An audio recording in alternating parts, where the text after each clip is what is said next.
For 24 months my dad sent $600 from the desert, but my husband gambled it away, so I froze the accounts and took him to court. For 2 years I thought our struggles were because life was hard. Low paychecks, high bills, birthdays we celebrated with dollar store decorations. But the truth was far darker. Every missing field trip, every skipped meal, every late-night delivery shift wasn't fate. It was theft. And the thief was sleeping in my bed. I froze, putting up the phone to show him Maren playing with her pals. What? $600, Dad? My husband's eyes bulged, and his coffee mug almost fell from his grasp. My father's expression quickly became anxious. The birthday money, sweetheart. I send it every month like always. I giggled nervously and bewildered. Dad? I think you're confused. You haven't sent anything. I would have thanked you. Dad's expression darkened on the screen. Mixed up? Alara, I've been sending $600 every single month for 2 years, for the kids, for birthdays, for clothes, and everything you need. He vanished from the frame, reappearing with a big folder. 24 transfers per year, October, November, and December. He displayed printout after printout to the camera. $600 per month, routing number ends in 4782. My heart stopped. Silas had a separate account for his work expenses. For my grandkids, Dad said, his voice breaking. So you wouldn't have to struggle while I'm stationed here, so they could have birthday parties and Christmas presents, and you could go grocery shopping without stress. Each statement struck me like a physical blow. I remembered Maren's dollar store birthday decorations and her regretful face when I said we'd do something special next year. The nights I skipped dinner so the kids could eat enough. We had 2 ramen experiences per week. They missed the field trips. I'm sleeping in a barracks in Kuwait, Dad said gently, sending half my contractor pay so you don't struggle. I looked at Silas. He stood there, face pale, hands trembling. Coffee spilled at his feet, like a confession. 24 months, I said quietly, my mind calculating despite the shock. $600 each month. The room began to spin. $12,000. While I sold my grandmother's ring to pay for Maren's school supplies, while I drove for DoorDash after bedtime to cover groceries, while I told the kids that homemade birthdays are more special, while Silas came home late from overtime, with dilated pupils and new excuses. You've been stealing my father's money while our kids went without. The quiet was oppressive, save for Maren's laughing from the backyard. I was going to tell you, Silas began. Tell me what? I exclaimed. That you've been collecting $600 a month while I worked 3 jobs, while I told Maren we couldn't afford a birthday cake from the store. Then where is it? I took his phone. Show me where the $12,000 went. He opened it with trembling hands. I viewed the account. Deposits from Kuwait and then withdrawals. ATM in the casino costs $200. ATM in the casino costs $300. I have a problem. He murmured. You had $600 coming in every month from my father while I skipped meals, I remarked quietly. You held me while I sobbed about failing our kids. You said we needed to budget better while you were stealing. Dad's voice was icy and steady. Silas, did my granddaughter eat ramen for dinner on her birthday while you had my money in your pocket? Silas could not look at the television. I'm 7,000 miles away, in the desert, Dad said, his voice breaking. You made my daughter believe I had forgotten them. I grabbed Silas's phone again and scrolled through the transactions. These casino withdrawals, I explained, my voice quivering. July 15th, that was Maren's first soccer game. August 3rd, her first dance recital. You weren't stuck in traffic. You weren't at work. You were gambling while I sat alone at our child's biggest moments, making excuses for why Daddy couldn't make it. He glanced at the floor, embarrassed. Then the Christmas memory struck me like a sledgehammer. Last year, I informed the kids that Santa was having a terrible year. Maren cried. She felt like she had done something wrong. My voice cracked. She came home after seeing all the other kids' presents and asked what she did wrong. She made a list of ways to be better so Santa would love her next time. My emotions were boiling over. You had $600 in December, another $600 in November, $1,000, while I wrapped dollar store toys in newspaper, while our perfect daughter spent a year trying to be better because you made her believe she wasn't good enough for Christmas. Maren dashed inside, her handmade paper crown sliding. Mommy, can we have cake now? I said, gazing at her adorable face and the homemade cake I decorated at 2 a.m., following my DoorDash shift. Yes, baby. Go get your friends. When she went, I turned around.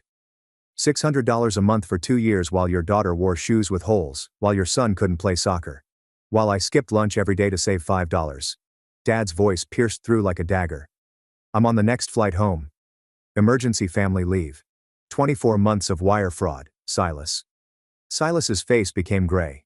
Corin, please pack the kids' things tonight, Dad added, his tone kinder now. You're done struggling alone. I'll be there in 18 hours. I stared at Marin's birthday crown on the counter, which was composed of paper plates and aluminum foil. She had no idea her grandfather had given money for a real one. You didn't just steal money, I explained calmly. You stole their relationship with him. Marin thinks her grandpa doesn't care. You stole that from her. Dad was putting on his uniform jacket behind him. Mom was using another phone. I overheard forensic accountant. 18 hours, Dad said. And Silas, you better not be there when I arrive. He hung up the phone, and when I turned to face Silas, he had a look on his face that indicated he was willing to do anything than go peacefully. My fingers grasped the counter edge so tightly that my knuckles turned white as Silas took a stride towards me, his jaw gritted and fists stiff at his sides. The birthday guests were still laughing in the backyard, and my husband stood there, looking like he was about to hurt me for the first time in our marriage. I slid my phone under the counter and typed a brief message to Dad without looking down. Just 3 words spoke it all. Marin ran through the rear door, asking for juice boxes, and I faked a smile that felt like breaking glass.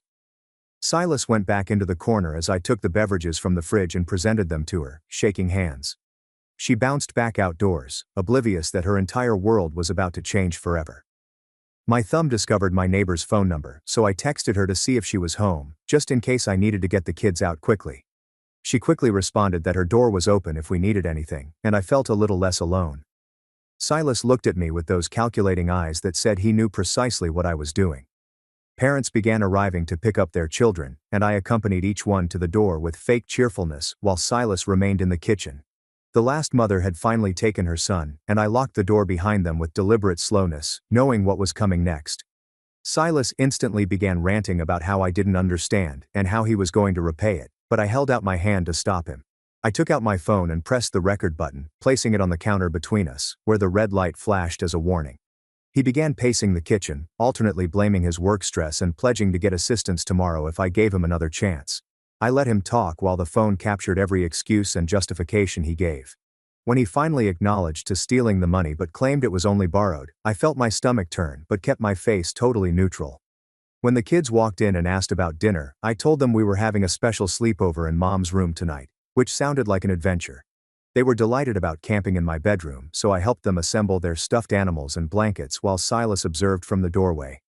After they were finished watching a movie on my laptop, I locked my bedroom door and heard Silas's footsteps in the corridor. He knocked once, hard enough to rattle the frame, but stopped when I told him that the children were listening and did not need to hear this.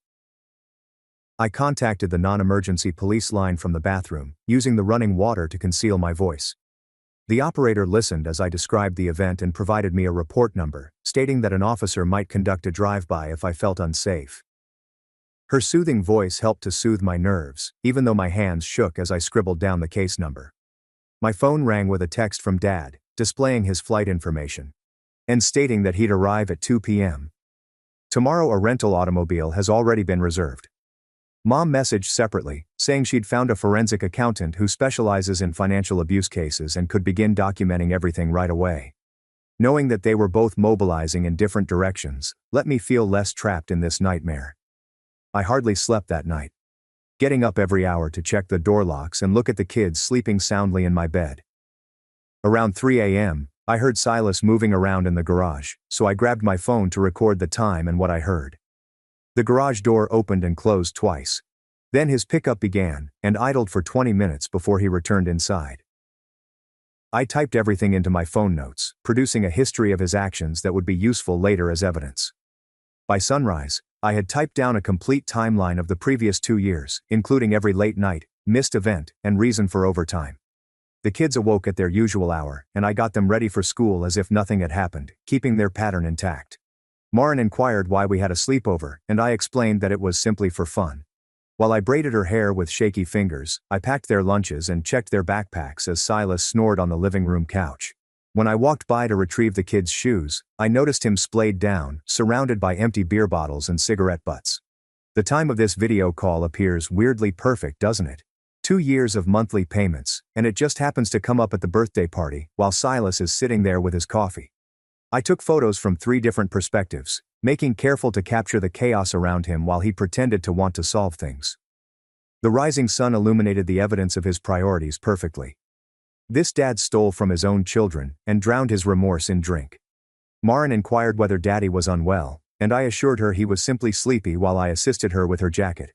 My son grabbed his backpack without asking any questions, but I noticed him glancing at his father with a puzzled expression.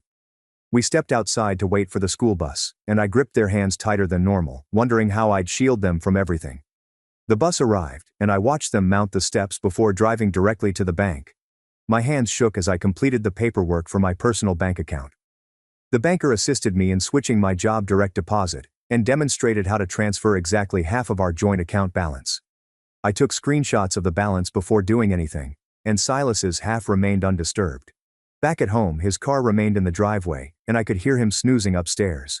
I retrieved our vital documents from the filing cabinet in the hallway closet. Birth certificates were placed in a manila folder among social security cards and insurance documentation. His desk drawer was unlocked, and I discovered his separate account statements hidden behind old tax returns. The casino withdrawals dated back 3 years, not 2. Page after page revealed the same pattern, with the amounts increasing over time. I documented each statement with my phone, and then locked everything in my car trunk. My phone began to vibrate with fraud notifications while I was still in the driveway. Silas was using an ATM downtown, emptying our joint bank account. I phoned the bank immediately, but he had already stolen $400. The woman on the phone helped me freeze the account, but the harm had already been done. I took screenshots of each alert and saved them in my expanding evidence folder. At school pickup, I went straight to the main office and stated that there was a family emergency. The secretary noted in their computer system that only I may pick up the children. Marin's teacher stopped me in the hallway and noted that Marin appeared frightened today. Throughout story time, she kept asking if everything was well at home. I assured her we were going through some changes, but the kids were safe. Back in my car, I composed an email to the principal, explaining the custody issue. I requested her to chronicle any attempts by Silas to remove the children from school. Her response arrived within minutes, stating that they would follow protocol and only release them to me. While I was waiting for the kids to come out, another safety net clicked into place. Silas's texts began to arrive quickly while I was preparing dinner. First, he apologized and begged me to discuss.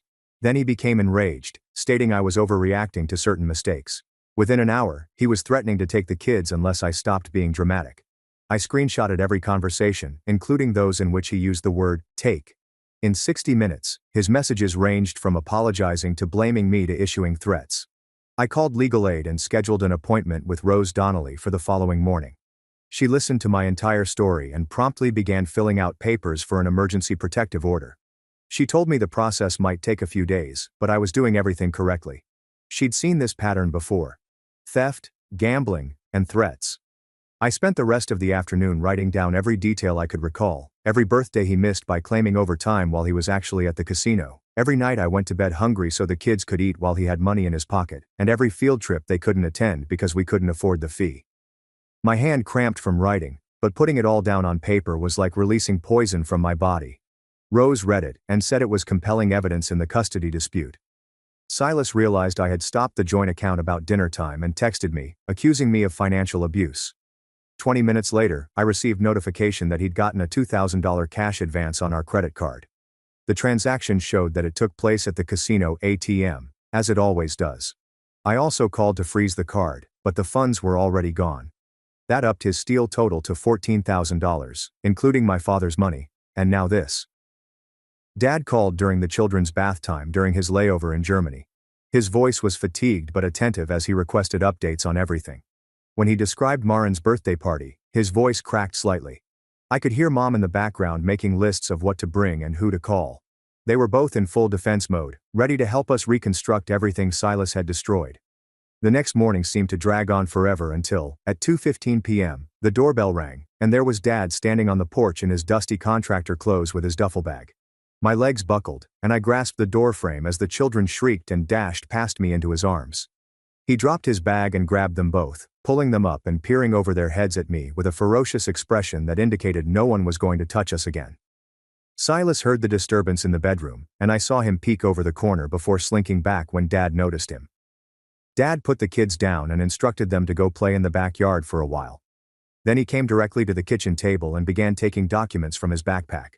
He spread bank statements, wire transfer receipts, and printed emails on the table, and Silas eventually came out and sat across from us. Dad's voice remained low and controlled, but there was something menacing beneath as he went through each payment one by one, pointing to dates and amounts. October 15th, $600, while Marin wore shoes with holes. November 3rd, $600, while they ate ramen for dinner. December 1st, $600, while the kids thought Santa forgot them. Silas kept his eyes on the table and mumbled something about addiction being a disease, but Dad cut him off with a look that could have melted steel. After going through all 26 transactions, Dad instructed Silas to pack his luggage and go. But Silas crossed his arms and replied, "This is also my house." Dad took out his phone and called the police, explaining that we needed a civil standby for a domestic crisis.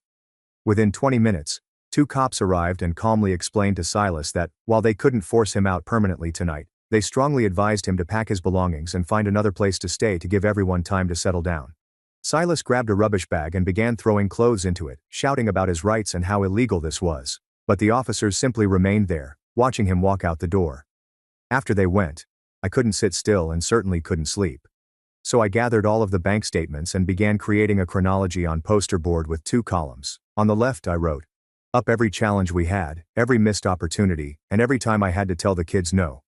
On the right, I typed down every casino withdrawal Silas made using Dad's money.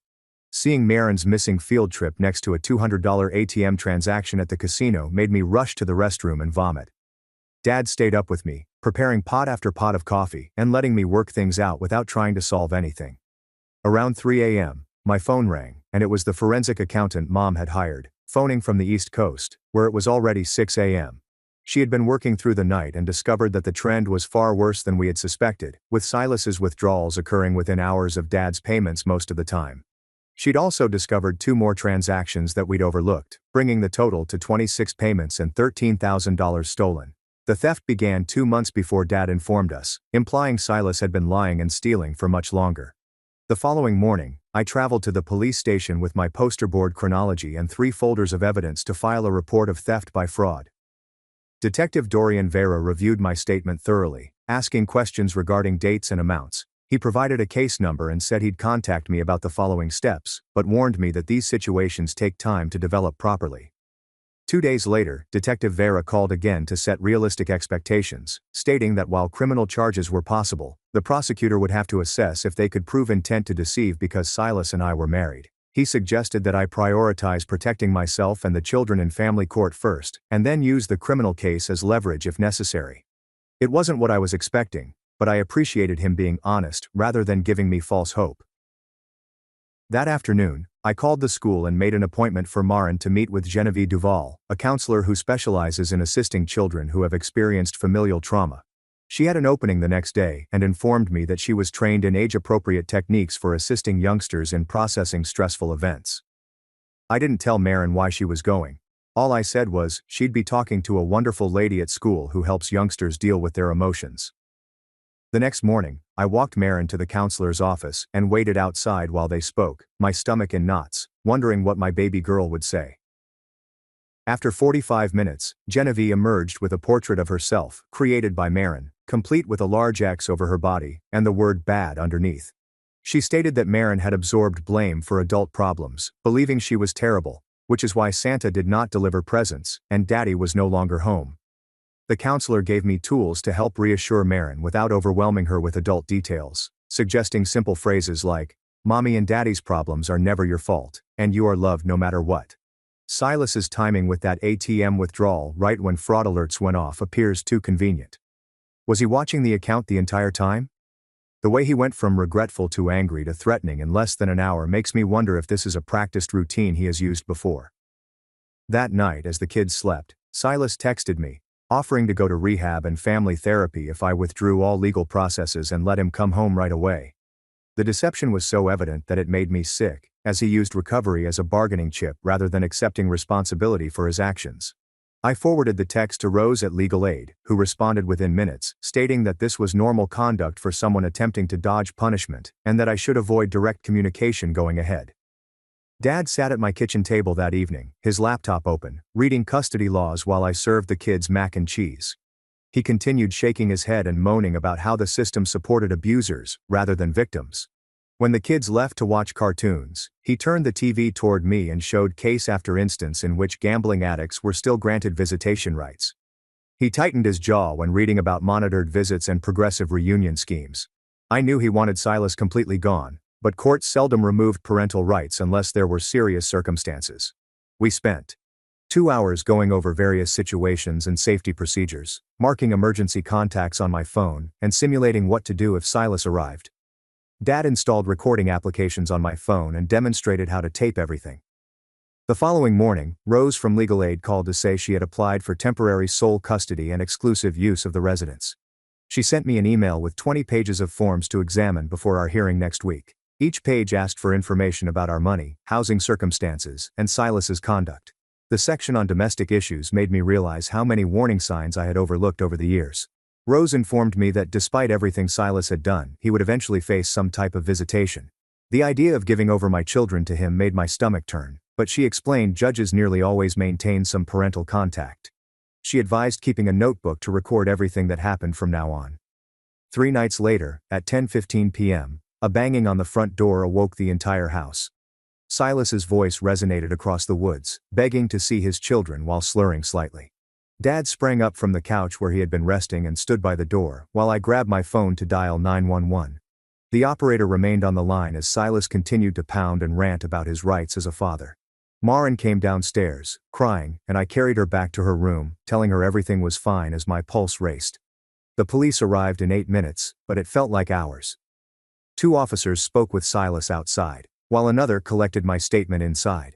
They informed him of Rose's protective order and cautioned him that coming back would result in immediate arrest. Silas battled with them for another 10 minutes before ultimately departing. The officer gave me a case number and instructed me to call immediately if he returned. Dad stayed up the rest of the night, sitting in a chair facing the front entrance. At 7 a.m., a locksmith arrived and changed all of the locks in the house. Dad supervised while I prepared breakfast, attempting to make things normal for the children. After lunch, we set up a video doorbell and motion sensor lights throughout the property. Dad showed me how to check my phone's camera feed and set alerts for any movement near the doors. That afternoon, we sat the kids down for a safety discussion that was easy and non-threatening. Marin asked why Daddy couldn't use his key anymore, and I simply explained that he was staying somewhere else for a time. We followed our safety guidelines, such as not opening the door for anyone and staying where Mommy could see us. Detective Vera contacted 2 days later, requesting permission to subpoena Silas's bank records and obtain surveillance footage from 3 casinos. He stated that they were putting together a fraud case, but that it would take months to work through the system. I signed every paper he sent over within an hour, hoping for some sort of justice, even if it came slowly. He described uncovering proof of Silas's gambling dating back 5 years, long before Dad began sending money. While sorting through our accumulated mail, I came across 3 notices that I did not identify. They were from several payday lending companies and thanked me for my recent applications. My palms shook when I dialed the numbers and realized Silas had borrowed $5,000 using my social security number.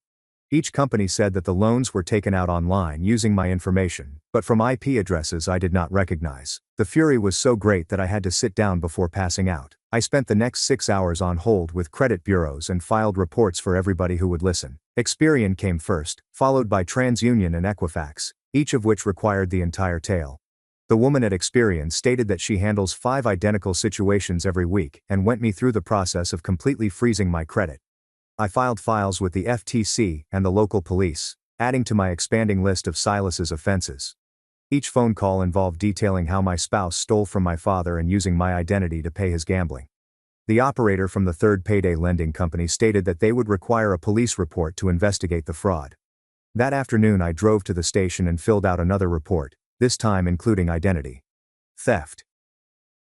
The next day, Genevieve from Child Services called with advice on how to keep the kids stable amidst all of the upheaval. She suggested keeping their routines consistent, with regular bedtimes, meals and timetables. It was impossible to act normally while everything was falling apart, but she insisted that children needed structure more than ever during times of turmoil.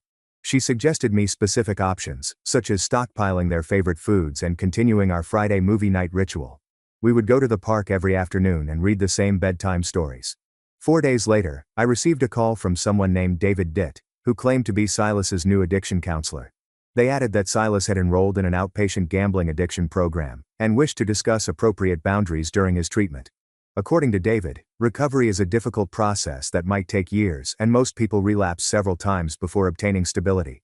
They appreciated that I kept my distance and claimed it was the best option for everyone involved. David confirmed that family counseling was not acceptable until Silas demonstrated persistent improvement, and I felt comfortable participating.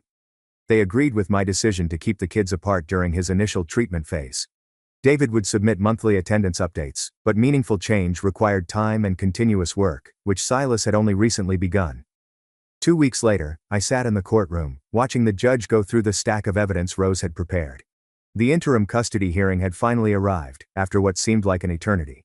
Silas sat at the other table with his court-appointed attorney, his hands folded as if he were praying. The judge looked up from the financial documents containing the stolen funds and gambling records. She asked Silas directly about the $12,000, and he stuttered through an explanation about having a problem and seeking assistance. When she inquired about payday loans in my name, his lawyer objected, but she overturned it. After 40 minutes of testimony and evidence review, she granted me primary custody, with Silas receiving supervised visits every other Saturday pending further evaluation. It wasn't the entire protection I desired for the children, but at least someone would be watching him alongside them. The judge notably emphasized the financial abuse evidence that troubled her and ordered Silas to continue receiving therapy. Rose told me as we walked out of the courthouse that this would just be temporary until the full hearing in 3 months. The next morning, I met with the district attorney's office to discuss the criminal accusations. The prosecutor, a tired-looking lady with stacks of paperwork on her desk, stated that proving intent to commit wire fraud was nearly impossible because we were married at the time. She stated that courts often interpret marital assets as common property, even when one spouse conceals money from the other. However, the identity theft with payday loans was unique in that he forged my signature and utilized my social security number without permission. She would proceed with the charges, but warned me that it could take months and might simply result in probation if he had no prior record. I left feeling irritated because stealing from family was somehow less important than stealing from strangers. That weekend, Dad sat me down at the kitchen table, holding a binder of paperwork. His emergency leave was up in 3 days, and he had to return to Kuwait. He'd set up a trust account for the kids that only I could access using 2 forms of identification and a notarized signature. Silas couldn't touch it, even if he had gotten my information again. Mom would stay for another week to help with logistics and getting the kids used to their new schedule. Dad had me pledge to call him if something happened, no matter how minor. The monitored visitation center was a converted office building that had toys and cameras in every room. Silas's first visit was set for Saturday morning, and Marin had been asking about Daddy all week. When we arrived, she ran to him, but stopped short when she noticed the supervisor sitting in the corner with a clipboard. Silas attempted to be normal, but Marin kept staring at the stranger and questioning why she was there. He claimed it was only someone to help him play, but Marin wasn't fooled. She clung to him for a few minutes before pulling away, perplexed by the whole situation. When I picked her up 2 hours later, she had a total tantrum in the car. Silas's sudden interest in treatment, just when legal problems arises, makes me wonder if he's done this dance before with other people. How fortuitous that he learns the route to rehabilitation, right when the consequences arrive at his door. She sobbed because she missed Daddy and didn't understand why someone had to babysit them. I held her in the back seat while she grieved herself to exhaustion, my heart hurting for her bewilderment about why her world had changed. That night, my email inbox was flooded with messages from Silas. Long rambling walls of text that alternated between accepting responsibility and blaming me for tearing up our family. He said that his counselor encouraged him to chronicle his sentiments, but instead of keeping them secret, he sent me every thought. One paragraph would reveal that he had a problem. The next person would accuse me of overreacting. I forwarded everything to Rose without reading more than the first few lines. She advised to continue documenting everything for the permanent custody hearing. Monday presented a fresh dilemma when I discovered an eviction notice pinned to our door. The landlord had been attempting to contact us for weeks regarding late rent payments. Silas had not paid rent in October or November, and he had pocketed the money while I was preoccupied about purchasing groceries. We were 2 months behind and owed $3,600 plus late fees. I phoned the landlord right away, describing the issue while pacing the empty apartment. He agreed to a payment plan in which I could pay half now and the balance over 3 months. Dad wired the funds that afternoon, adding to my sense of humiliation and gratitude. That night, I spent hours debating whether to move in with my parents on the East Coast, or keep the kids in their school district for stability. Marin had already lost so much, and changing schools in the middle of the year seemed harsh. Her teacher explained that she was struggling with the changes at home and needed constancy. So I signed up for 3 grocery delivery apps and began driving every night after the kids went to bed. When Dad discovered out, he complained. But I needed to be independent in some way. The exhaustion was worth keeping Marin in her comfortable classroom with her classmates. Detective Vera called Wednesday with an update that made me physically ill. He had obtained CCTV footage from the casino for the dates I had specified. On October 15th, the timestamp showed Silas at a poker table during Marin's first dancing presentation. I recall being alone in that auditorium, explaining to other parents why her daddy couldn't make it. The footage from November 3rd was worse, showing him smiling with other players at her first soccer game while I cheered alone from the sidelines.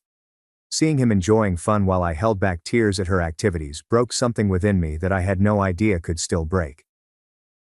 The following week, David called with some disturbing news about Silas's treatment compliance.